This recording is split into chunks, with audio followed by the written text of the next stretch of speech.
नमस्कार दर्शकबिन, हस्तरेखा भविष्य दर्पण च्यानलमा हार्दिक स्वागत गर्दछु। म हुँ राजु पराजुली।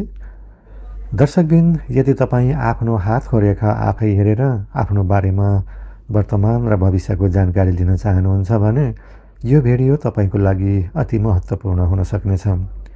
आजको यो भागमा म तपाईँलाई जिरो लेभलबाट तपाईँको हातमा हुने सम्पूर्ण रेखाहरूको बारेमा, चिन्हहरूको बारेमा जानकारी सविस्तारले दिन गइरहेको छु। कुनै पनि व्यक्तिको हातको रेखाहरू हेरेर उसको जीवनभरिको सम्पूर्ण भाग्यफल प्राप्त हुने गर्छ। हस्तरेखा शास्त्रमा भनिए अनुसार हाम्रो हातमा कोरिएका रेखाहरूले व्यक्तिको इच्छा शक्तिको बारेमा दर्शाउने गर्छ। जीवनमा आइपर्ने कुन कुन परिस्थितिसँग लड्नु पर्नेछ, सुख, समृद्धि, धन, सम्पत्ति, सोच, विचार, स्वभाव, बानी बेहोरा, चरित्र तथा भाग्य र भविष्यमा आइपर्ने सुख दुःखको बारेमा यथार्थ जानकारी मिल्ने गर्छ। आज म यसै विषयमा तपाईलाई हातको रेखाहरू हेरेर कसरी भविष्यफल अथवा फलादेश गर्ने गरिन्छ यथार्थ ज्ञान दिनेछु। तपाईँ पुरुष हुनुहुन्छ भने दायाँ हात हेर्नुहोला, स्त्री हुनुहुन्छ भने बायाँ हात हेर्नुहोला। भिडियोलाई सुरुदेखि अन्तिमसम्म हेर्नुहोला। हाम्रो यो च्यानलमा प्रथम पटक भिडियो हेर्दै हुनुहुन्छ भने हाम्रो च्यानललाई एक लाइक गरेर सब्सक्राइब पनि गर्न नभुल्नुहोला। म तपाईलाई हस्तरेखाको बारेमा सम्पूर्ण जानकारी दिनेछु। दर्शकबिन, जब हामी सबैभन्दा पहिला हात हेर्न सुरु गर्छौँ, यो हथेलीलाई दुई भागमा बाँडेर हेर्ने गर्छौँ। औँलाहरूको भागलाई र हथेलीको भागलाई। यी औँलाहरूको भाग र हथेलीको भागमा धेरै अन्तर हुन त्यति शुभ मानिँदैन। यी दुवैको भाग, औँलाहरूको भाग 49 र हथेलीको भाग 51% भएको हातलाई अत्यन्तै शुभ हात मानिन्छ। यदि हातमा औँलाहरूको भाग हथेलीभन्दा औँलाहरूको भाग लामो छ भने त्यस्ता व्यक्तिहरूसँग पैसाको बचत हुँदैन। पैसा त जीवनमा थुप्रै आउने गर्छ, तर अविरल बग्ने नदी सरह जति आयो बगेर गयो जस्तै हुने गर्छ। यिनीहरूको हातमा पैसा आउन साथ खर्च गर्नमा मन बढ्ने गर्छ। अनावश्यक ठाउँमा पनि खर्च गर्न पछि पर्दैनन्। यसै गरी यी औँलाहरू धेरै नै सानो नै छन् भने यस्ता व्यक्तिहरूमा हतारमा बिना सोचे सम्झे निर्णय लिने बानी हुने गर्छ र पछि त्यही गरेको काममा नै उनीहरू सन्तुष्ट हुँदैनन् र पछि पछुताउनु पनि पर्ने गर्दछ। त्यसैले जसको पनि हातको हथेलीभन्दा औँलाको भाग सानो छ भने बिना सोचे सम्झे हतारमा निर्णय नलिएको नै राम्रो हुनेछ। यसरी हामी हात हेर्नुभन्दा पहिला हातको बनावट हेर्ने गर्छौँ, हथेलीको भाग र औँलाको भाग हेर्ने गर्छौँ, अनि अन्य चिन्ह अथवा रेखा हेर्ने सुरु गर्ने गर्छौँ। यसरी औँलाको भाग 49 र हथेलीको भाग 51% भएलाई शुभ हात भन्ने गर्छौँ। त्यसपछि हामीहरू औँलाहरूको लम्बाइ हेर्ने गर्छौँ। कुन औँलाको साइज कति लम्बाइ छ, कुन औँला कति सानो साइजको छ। औँलाहरूको साइजबाट पनि हामीलाई धेरै कुराहरूको बारेमा जानकारी मिल्ने गर्छ। प्राय हामीहरूलाई औँलाहरू हेरेर व्यक्तिको स्वभाव र चरित्रको बारेमा जानकारी मिल्ने गर्छ। यदि कसैको पनि हात जोड्दा अरू 3 औँलाहरू जोडिन्छन् र यो कान्छी औँला अरू 3 औँलाभन्दा टाढिएको छ भने यस्ता व्यक्तिहरू एक्लो विचारको हुने गर्छन्, आफ्नै सोच विचारमा चल्ने गर्छन्, अरूको सुने पनि आफ्नै बुद्धि विवेकमा चल्ने गर्छन्, आफ्नै तहमा जीवन जिउन रुचि राख्ने स्वभाव यस्ता मनुष्यमा हुने गर्दछ। तर यिनीहरू अलि जिद्दी स्वभावका पनि हुन्छन्। यस्ता व्यक्तिका साथीभाइ लामो समयसम्म टिक्दैनन्, किनभने यिनीहरूको विचारधारा मिल्दैन। यस्ता व्यक्तिहरूले धेरै सङ्घर्ष गरेपछि मात्रै प्रगति गर्ने गर्छन्। जब प्रगति गर्न सुरु गर्छन्, करोडपति अरबपति पनि बन्ने गर्छन्। यो कान्छी औँलालाई बुधको औँला पनि भनिन्छ। यो औँलाको यो तल्लो भागलाई बुध पर्वत भनिन्छ। तर यो औँला फरक फरक हातमा फरक फरक लम्बाइको हुने गर्छ। यो कान्छी औँला लामो भएको नै शुभ मानिन्छ। सबैभन्दा पहिला म तपाईलाई यी चारै औँलाको परिचय दिन्छु। यो औँलालाई कान्छी औँला भनिन्छ। यो तलको यो भागलाई बुध पर्वत भनिन्छ। त्यस्तै यो औँलालाई अनामिका औँला अर्थात् रिङ फिङ्गर पनि भन्ने गरिन्छ तथा सूर्यको औँला पनि भनिन्छ। भनिन्छ। यो औँलाको तल्लो भाग सूर्य पर्वत हो। त्यस्तै यो औँलालाई माझी औँलो भनिन्छ, अर्थात् शनिको औँलो, र यो तल्लोको भागलाई शनि पर्वत हो। त्यस्तै यसलाई चोर औँला भनिन्छ, अर्थात् बृहस्पतिको औँलो भनिन्छ। यसको तल्लोको भागलाई बृहस्पति पर्वत भनिन्छ। त्यस्तै यो भागलाई मङ्गल पर्वत, यो भागलाई शुक्र पर्वत तथा यताको यो भागलाई उच्चको मङ्गल पर्वत भनिन्छ भने यो भागलाई चन्द्र पर्वत भनिन्छ। त्यस्तै हथेलीको यो भाग केतु पर्वत हो भने यो भागलाई राहु पर्वत भनिन्छ। कुन पर्वतबाट के विषय हेरिन्छ यसबारेमा त पछि विस्तारले चर्चा गर्ने नै छु। सबैभन्दा पहिला यो चोर औँला अर्थात् बृहस्पतिको औँलाबाट सुरु गरौँ। साथै यताको यो भागलाई निमको औँला पनि, यानि सुरुवातको मङ्गलको पर्वत पनि भनिन्छ। हस्तरेखा शास्त्रको अनुसार सामान्य औँलाहरूको लम्बाइ, जस्तै यो माझी औँलाको यो माथिको पर्वतलाई मध्यदेखि आधामा रेखा लगाउनुहोस्, अनि यो चोर औँलाको यो रेखाभन्दा थोरै तलसम्म यो औँलाको लम्बाइको छ भने यस्तोलाई सही र स्ट्यान्डर्ड लम्बाइको मानिन्छ। यस्तै यो अनामिका औँला यो माझी औँलाको यो रेखाभन्दा अलि माथिसम्म लम्बाइ छ भने यस्ता औँलालाई शुभ र राम्रो मानिन्छ। हस्तरेखा शास्त्र अनुसार यो लम्बाइ स्ट्यान्डर्ड लम्बाइको मानिन्छ। त्यस्तै यो कान्छी औँलाको लम्बाइ यदि यो अनामिका औँलाको यो रेखाभन्दा अलि अग्लो छ भने यस्तो औँलाको लम्बाइ सामान्य र स्ट्यान्डर्ड नै मानिन्छ। यसरी नै यी औँलाहरूको लम्बाइ यसरी सामान्य छन् भने, जस्तै यो कान्छी औँलाको लम्बाइ यहाँसम्म छ भने यस्ता व्यक्तिहरू बहुमुखी प्रतिभाको धनी हुन्छन्, अर्थात् यिनीहरूमा केही न केही ट्यालेन्ट प्रतिभा हुने गर्छ। यिनीहरू अत्यन्तै बुद्धिमानी हुन्छन्, किनभने यो कान्छी औँलालाई बुद्धिको प्रतीक मानिन्छ। यो बुधको औँला हो। यो औँलाको लम्बाइ यहाँसम्म छ भने यस्ता व्यक्ति धेरै बुद्धिमान हुन्छन्। यिनीहरू ज्ञान विज्ञानमा रुचि राख्ने गर्छन्, केही न केही नयाँ सिक्नमा उत्साहित हुने गर्छन्। यिनीहरू मिलनसार पनि हुन्छन् र धेरै परिश्रमी पनि हुन्छन्। यिनीहरू अत्यन्तै विवेकशील हुन्छन्, धैर्यवान पनि हुन्छन्, शान्त स्वभावको हुन्छन्, साथै यस्ता व्यक्ति इमान्दार पनि हुन्छन्। यसरी यो औँलाको यो रेखाभन्दा अलिकति माथि छ भने यी सबै गुण यस्ता व्यक्तिमा हुने गर्छ। यही गुणको कारण यिनीहरू जीवनमा धेरै सफल पनि बन्ने गर्छन्। यदि यही कान्छी औँलो यो रेखाभन्दा अलिकति धेरै माथिसम्म नै पुगेको छ भने यो पनि धेरै नै शुभ औँलो मानिन्छ। यस्तो औँला जसको पनि हातमा छ यिनीहरू धेरै चतुर हुन्छन्। चतुरको मतलब यो हुन्छ कि यिनीहरू सही समयमा सही निर्णय गर्न सक्षम हुन्छन्, समयलाई सही सदुपयोग गर्ने गर्छन्, मौकाको फाइदा उठाउने गर्छन्। यही गुणले यिनीहरू छिट्टै सफल पनि बन्ने गर्छन्। यस्ता व्यक्तिहरू लेखक बन्न सक्छन्, साहित्यकार तथा कुनै न कुनै प्रतिभा यिनीहरूमा अवश्य नै जन्मदेखिकै गुण हुने गर्छ, जस्तै कलाकार, कवि इत्यादि, तथा यिनीहरू उत्तम व्यापारी पनि हुन सक्छन्। यसै गरी यो कान्छी औँलो यो रेखाभन्दा तल छ भने यस्ता व्यक्ति व्यापारमा खासै सफल बन्न सक्दैनन्। यिनीहरू व्यापारलाई सही तरिकाले प्रवर्धन गर्न सक्दैनन्, त्यसैले व्यापारमा यिनीहरूलाई खासै उपलब्धि मिल्दैन। कान्छी औँला सानो औँला हुनेहरू जिम्मेवारीबाट पछि हट्ने कोसिस गर्छन्, अर्थात् कुनै जिम्मेवारी वहन गर्न पर्ने समय आउँदा यिनीहरू त्यसबाट पछि हट्ने कोसिस गर्छन्। आज गर्ने काम पनि पछि गर्छु भनेर भाका सार्ने गर्छन्। त्यसैले यिनीहरू जीवनमा त्यति सफल हुन सक्दैनन्। त्यसैले प्राप्त अवसर पनि यिनीहरूको हातबाट फुत्किने गर्छ। यदि प्राप्त अवसरलाई सदुपयोग गरेनौँ, जिम्मेवारीदेखि पछि हट्यौँ भने निश्चित नै छ कि सफलता पनि मिल्दैन। त्यसैले यस्ता व्यक्ति अलि जिम्मेवारीलाई पालना गरेर अघि बढ्न सक्नुपर्छ, अनि मात्र जीवनमा सफलताहरू प्राप्त गर्न सकिनेछ। यसै गरी अब अर्को औँलाको बारेमा चर्चा गरौँ, त्यो हो अनामिका औँला। यदि अनामिका औँला यो माझी औँलाको प्रथम पर्वतको मध्यदेखि थोरै अग्लो छ भने यसलाई उत्तम व सामान्य नै मानिन्छ। यस्ता व्यक्तिहरूमा नेतृत्व सम्हाल्न सक्ने खुबी हुन्छ। यस्ता व्यक्ति कीर्तिमान राख्न सक्ने खुबी भएका हुन्छन्, किनभने यो औँला सूर्यको औँला हो, मान सम्मान व प्रतिष्ठाको औँला हो। यस्ता औँला हुनेहरूको समाजमा मान सम्मान प्रतिष्ठा उच्च हुने गर्छ। यिनीहरू दयालु स्वभावका हुन्छन्। यिनीहरू कुनै न कुनै कारणले प्रसिद्धि प्राप्त गर्न सक्छन्।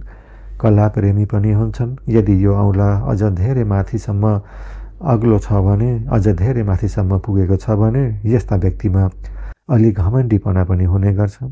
आफ्नै मनोमानी गर्ने गर्छन्, आफ्नै जित गर्ने गर्छन्, अरूको त सुन्दै सुन्दैनन्, आफूलाई जे इच्छा लाग्छ त्यही गर्ने गर्छन्। अरूमाथि हुकुम चलाउन खोज्ने स्वभाव पनि यिनीहरूमा देख्न सकिन्छ। साथै यिनीहरूमा लापरवाही पनि हुन्छन्। त्यसैले यो अनामिका औँला धेरै लामो हुनु पनि राम्रो मानिँदैन। यस्तो हुनेहरूमा धेरै अवगुण हुने गर्छ। यदि यो औँला सामान्यभन्दा अलि सानो आकारको छ भने, यो रेखाभन्दा तल छ भने यस्ता व्यक्तिमा अलिकति असभ्य देख्न सकिन्छ। अरूलाई मान सम्मान गर्दैनन्, अरूलाई आदर गर्दैनन्। त्यसैले कसैको पनि हातको अनामिका औँलो सामान्यभन्दा सानो आकारको छ भने अरूलाई मान सम्मान दिन सक्नुपर्दछ। तपाईँ अरूलाई जस्तो व्यवहार गर्नुहुन्छ उसले पनि तपाईँलाई त्यस्तै व्यवहार गर्नेछन्। अब कुरा गरौँ अर्को औँलाको बारेमा। त्यो हो माझी औँला। यो औँलालाई शनिको औँलो पनि भनिन्छ।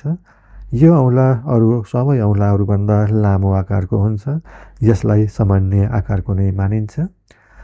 यस्ता व्यक्तिहरू धेरै विवेकशील हुन्छन्, बुद्धिमान हुन्छन् तथा सन्तुलित जीवन जिउन सक्ने व्यक्तित्व यिनीहरूमा भरिएको हुन्छ। यस्ता व्यक्तिहरू शान्तिपूर्ण कार्य गर्न रुचि राख्ने गर्छन्। यिनीहरू परिश्रमी पनि धेरै हुन्छन्।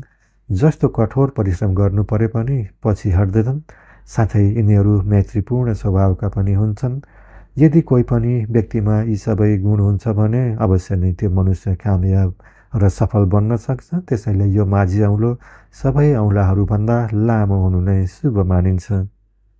त्यसै गरी अब अर्को औँलाको बारेमा चर्चा गरौँ। त्यो हो चोर औँला। सामान्यतया यो औँलो यो माझी औँलाको यो बिचको लाइनभन्दा थोरै तलसम्म भएकोलाई सामान्य मानिन्छ र यो आकारको औँलालाई शुभ पनि मानिन्छ। यदि कसैको पनि हातको यो चोर औँलो सामान्य आकारको छ भने यस्ता व्यक्तिहरू सधैँ नियमको पालना गर्ने गर्छन्, नियमअनुसार चल्ने गर्छन्, धर्ममा आस्था राख्ने गर्छन्, धार्मिक हुन्छन् तथा आध्यात्म ज्ञानप्रति यिनीहरूको विशेष रुचि हुने गर्छ।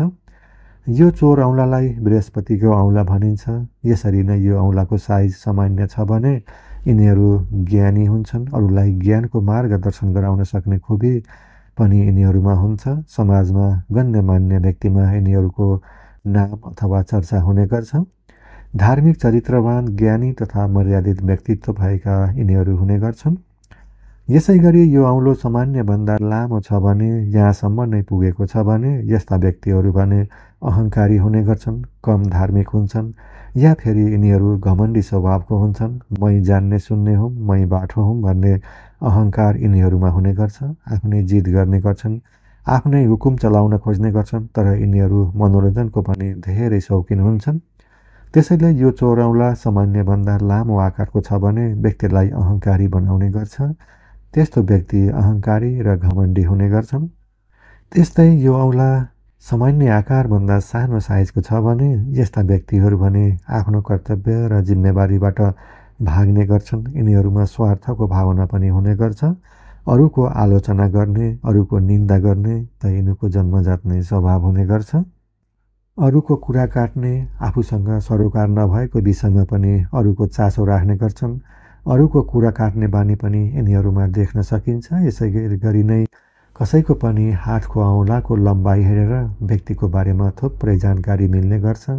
हामीले हातमा कोरिएका रेखाहरूबाट के फल मिल्छ भन्ने जान्नको लागि यी सबैभन्दा पहिला यी सबैको बारेमा जानकारी हुनु अति आवश्यक हुन्छ। यसै गरी दर्शकबिन अब चर्चा गरौँ हातका रेखाहरू हेर्नुभन्दा पहिला यो हातको बनावट, औँलाहरूको साइज र यी पर्वतहरूको बारेमा जानकारी तपाईँलाई अवश्य मिलेको हुनुपर्छ, मिलेको होला। या तपाईँले कोही कुरा बुझ्नु भएन भने कमेन्टमा लेख्नुहोला। म तपाईँलाई राम्रोसँग बुझाउने छु या अझै सरल तरिकाले अर्को भागमा नयाँ भिडियो बनाउने कोसिस गर्नेछु। दर्शकबिन अब हामी कुरा गर्न गइरहेका छौँ जीवन रेखाको बारेमा। यो जीवन रेखा धेरैजसोको हातमा यहाँ मङ्गल पर्वतदेखि सुरु भएर केतु पर्वततर्फ आएको हुन्छ। यसलाई नै जीवन रेखा भनिन्छ। यो जीवन रेखालाई इङ्ग्लिसमा लाइफ लाइन रेखा भनिन्छ। साथै यो रेखालाई आयु रेखा पनि भनिन्छ। यसलाई पैतृक रेखा पनि भनिन्छ अथवा पिताको रेखा पनि यसलाई भन्ने गरिन्छ। यो रेखालाई कर्मको रेखा पनि भनिन्छ। यसलाई शक्तिको रेखा पनि भनिन्छ, साथै यसलाई तनको रेखा पनि भनिन्छ। यो रेखा जति स्पष्ट र सफा हुन्छ, इन्सानको स्वास्थ्य पनि राम्रो हुन्छ। साथै यो रेखा जति ठुलो र यसरी चौडाइ बनेर यहाँसम्म आएको हुन्छ, त्यस्ता व्यक्तित्वको आयु पनि लामो हुने गर्छ। तर फरक फरक व्यक्तिको हातमा यो रेखा पनि फरक फरक आकारको नै हुने गर्छ। कसैको हातमा यो रेखा बृहस्पति पर्वततर्फदेखि सुरु भएर यसरी केतु पर्वत हुँदै यहाँसम्म आइपुगेको हुन्छ। यही कारणले गर्दा यहाँ बृहस्पति पर्वतको आकार सानो भएको हुन्छ। यदि यो जीवन रेखाले बृहस्पति पर्वतलाई सानो बनाउँछ भने यसरी जो बृहस्पति पर्वतको गुणमा केही कमी भने अवश्य आउने गर्छ। बृहस्पति पर्वतको 3 मुख्य गुण हुन्छन्। पहिलो गुण हो हाम्रो नोकरी या बिजनेस, त्यसैले हाम्रो नोकरी होस् या बिजनेसमा अझ बढी सङ्घर्ष गर्नुपर्ने हुन्छ। सँगै यो बृहस्पति पर्वत यस्तो रेखाहरू मिलेर कुनै जाल जस्तो बनेको छ भने अथवा यो पर्वत देखिएको पनि छ भने, फेरि पर्वत सानो आकारको रहन्छ भने व्यवसायको क्षेत्रमा बेला बेलामा कठिनाइ आउने गर्छ। त्यस्तै बृहस्पति पर्वतको अर्को गुण पनि यो हो कि पति पत्नीको सम्बन्धमा पनि उतार चढावको स्थिति आउन सक्छ। जीवनमा यसरी यो बृहस्पति पर्वतको सानो आकार बन्छ भने दबिएको छ भने या यसरी जाल जस्तो बनेको छ भने यस्तो चिन्हलाई शुभ मानिँदैन। तर यस्तो चिन्ह प्राय थोरैको हातमा मात्र हुने गर्छ। धेरैको हातमा भने यो जीवन रेखा मङ्गल पर्वतदेखि सुरु भएर केतु पर्वततर्फ गइरहेको हुन्छ। यसरी यो जीवन रेखा जति सफा र स्पष्ट कोरिएको लामो आकारको छ भने यो अत्यन्तै शुभ मानिन्छ। यदि कसैको हातमा यो जीवन रेखा यसरी टुक्रा बनेर गएको छ भने यो रेखा जहाँ टुटेको छ या अलि साँगुरिएको छ भने हाम्रो जीवनको उत्साहमा कमी हुने गर्छ। जीवन सङ्घर्षमय बन्ने गर्छ र बेला बेलामा स्वास्थ्यले पनि दुःख दिने गर्छ। जीवन रेखा जति स्पष्ट र सफा लामो आकारको छ त्यति नै यो दर्शाउँछ कि हामी हाम्रो जीवनमा कति उत्साहित हुनेछौँ। हाम्रो आयु पनि लामो हुने गर्छ र हामी हाम्रो आयुभन्दा कम उमेरको पनि देखिन्छौँ। यसै गरी यो जीवन रेखा अलग अलग हातमा अलग अलग आकारको देख्न सकिन्छ। कसैको हातमा यो यसरी यहाँ आएर फैलिएर यहाँसम्म पनि आएको हुन्छ। यदि यस्तो कसैको हातमा छ भने यसले यो दर्शाउँछ कि हामी हाम्रो जीवनमा कहिले उत्साहित त हुन्छौँ, कहिलेकाहीँ हामी निराशा पनि हुन सक्छ। अर्थात् जीवनमा उतार चढाव भइ नै रहने गर्छ। यदि कसैको हातमा यो जीवन रेखासँगै यस्तो चेन जस्तो रेखा पनि बनेको छ भने यसले हाम्रो जीवनमा उत्साहमा कमी दर्शाउने गर्छ। स्वास्थ्य सम्बन्धी समस्या बेला बेला आउने गर्छन्। खास गरी यिनीहरूलाई चिसोले छिट्टै समात्ने गर्छ। जीवनमा सफलता प्राप्त गर्न अझ बढी सङ्घर्ष गर्नुपर्छ। सफलता ढिलो मिल्ने गर्छ। जति स्पष्ट र सफा जीवन रेखा हुन्छ त्यति शुभ हुन्छ। साथै यो अन्तमा आएर यसरी दुईमुखी बन्छ भने यो रेखालाई अत्यन्तै शुभ मानिन्छ। यो रेखा यसरी भित्र पनि बनेको हुन सक्छ, यसरी बाहिर पनि हुन सक्छ। यस्तो रेखा हुनेहरू बुढेसकालमा सुखी जीवन बिताउने गर्छन्। यस्ता व्यक्तिहरूमा धार्मिक स्वभाव पनि हुने गर्छ। यस्ता व्यक्तिहरू प्राय जन्मस्थानदेखि टाढा गएर धेरै धन सम्पत्ति जम्मा गर्न सफल हुन्छन्। त्यसैले जसको पनि हातमा यस्तो दुईमुखी जीवन रेखा छ भने जन्मभूमि छोडेर टाढा जानुपर्छ अनि मात्र यिनीहरूलाई सफलता मिल्ने गर्छ। यसै गरी यदि यो जीवन रेखाको अन्तिममा आएर माछाको आकारको यस्तो रेखा बनेको छ भने यो अत्यन्तै शुभ मानिन्छ। यसलाई राजयोग पनि भनिन्छ। दर्शकबिन, यसै गरी यदि यो जीवन रेखा यसरी बृहस्पति पर्वततर्फ दुईमुखी बन्छ भने यो रेखालाई अत्यन्तै शुभ मानिन्छ। बृहस्पतिको पर्वत उन्नतिको प्रतीक हो। नोकरी व्यवसायमा तरक्की र सफलता हुने योगको सङ्केत मानिन्छ। नोकरी छिटो प्राप्त हुने, व्यवसायमा छिटो तरक्की बन्ने गर्छ तथा पति पत्नीको सम्बन्ध पनि सुमधुर बन्ने गर्छ, सफल हुने गर्छ। त्यस्तो दुईमुखी रेखालाई अत्यन्तै शुभ मानिन्छ। कोही कोही व्यक्तिको जीवन रेखामाथि यसरी सानो सानो रेखा बनेको पनि देख्न सकिन्छ या फेरि यो रेखामा यसरी त्रिभुज जस्तो पनि हुने गर्छ। त्यस्तो चिन्हलाई पनि अत्यन्तै शुभ मानिन्छ। यस्तो चिन्हले तपाईँको जीवनमा सफलता मिल्न सक्ने सङ्केत हो, उन्नति गर्न सक्ने सङ्केत हो। नोकरीमा पदोन्नति, व्यवसायमा तरक्की तथा जग्गा जमिन अथवा आफ्नै घर बनाउन सक्ने क्षमतावान व्यक्तिको रूपमा यस्तो चिन्हलाई मानिन्छ। हामी सबैभन्दा पहिला जसको पनि हात हेर्ने गर्छौँ, सबैभन्दा पहिला जीवन रेखा हेर्ने गर्छौँ। यो रेखा कति आकारमा बनेको छ, यो रेखा कस्तो आकारमा बनेको छ, स्पष्ट र सफा लामो आकारको छ, दुईमुखी बनेको या माथिबाट सानो सानो रेखा अथवा त्रिभुज बनेको छ भने यस्तो रेखालाई अत्यन्तै शुभ मानिन्छ।